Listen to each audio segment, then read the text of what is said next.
سبيل الدموع سبيل مريح تنهدى يا صاحي كي تستريح وبث rugi.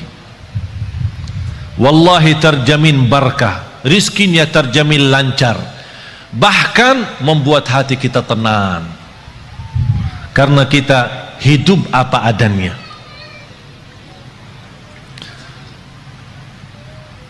Ada satu amalan yang saya harap Bapak Ibu bisa amalkan.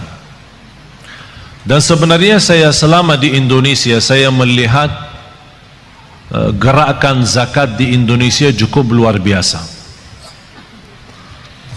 Tapi kenapa semakin banyak zakat mal, tapi semakin bertambah kemiskinan? Padahal kalau kita lihat susunan rukun Islam, mulai syahadat, salat, zakat, puasa dan haji, terletak zakat di situ sebagai salah satu rukun Islam karena ujungnya untuk meningkatkan ekonomi umat. Tapi karena kita salah gunakan zakat, salah membagi zakat, menjadi akhirnya yang menerima zakat tetap menjadi tukang minta. Seperti beberapa waktu lalu di bulan puasa terjadi di Surabaya, membagi zakat 5.000.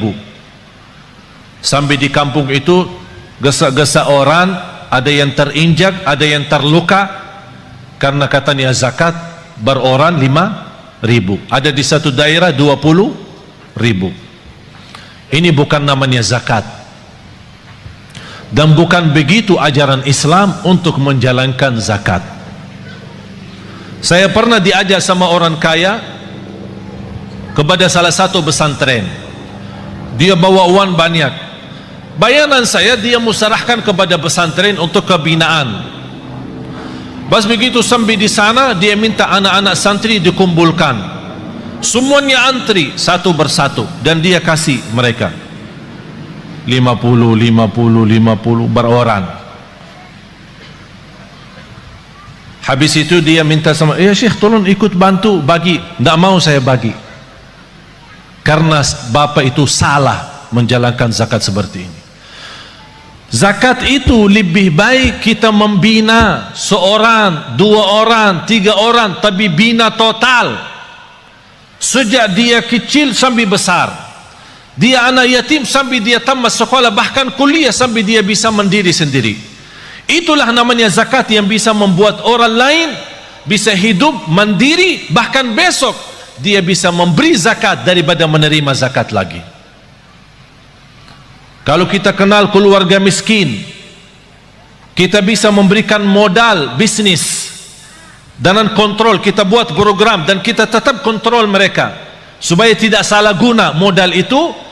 Insya Allah yang pertama menerima modal dari zakat, besok dia sukses dan maju usahanya, dia akan memberikan zakat. Sampai datang satu waktu seperti Sayyidina Umar ibn Abdul Aziz, orang bawa zakat, wahai Amirul Mukminin, kami punya uang zakat tapi tak ada yang terima.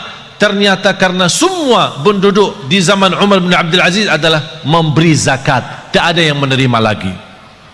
Kenapa? Karena zakat saat itu betul-betul untuk membina, bukan hanya sebatas bagi.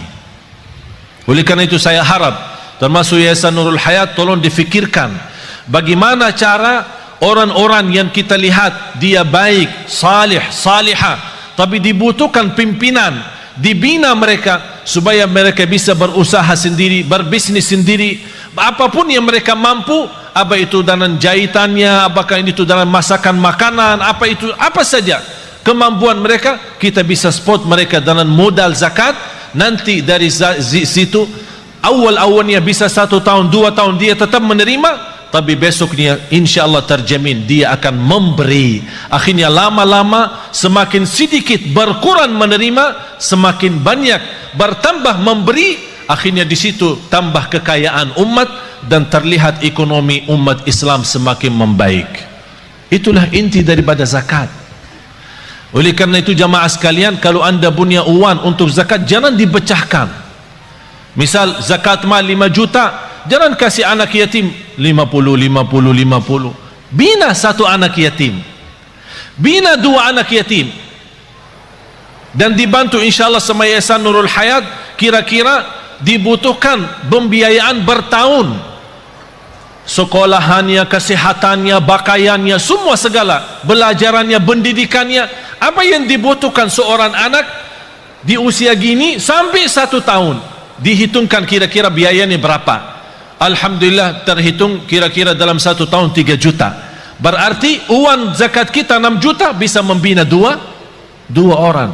Akhirnya mereka ini sudah dicukupi dengan segala sesuatu, tidak butuh apa-apa, sampai dia besar, mandiri, tidak menjadi tukang minta. Tapi kalau kita beri 50, 20, dia merasa tidak cukup untuk hidupnya, akhirnya dia terpaksa lari meminta sama orang lain untuk menutupi kebutuhannya.